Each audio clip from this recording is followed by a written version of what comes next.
how to use Drizly promo code for discount.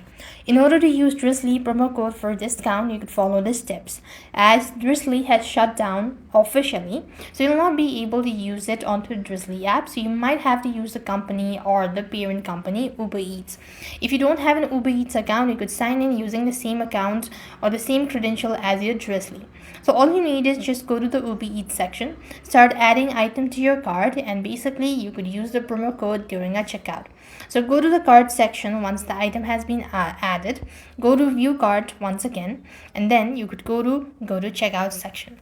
As soon as you do that, you then need to go ahead and add in your payment info, and underneath you could also find apply promo code or apply coupons.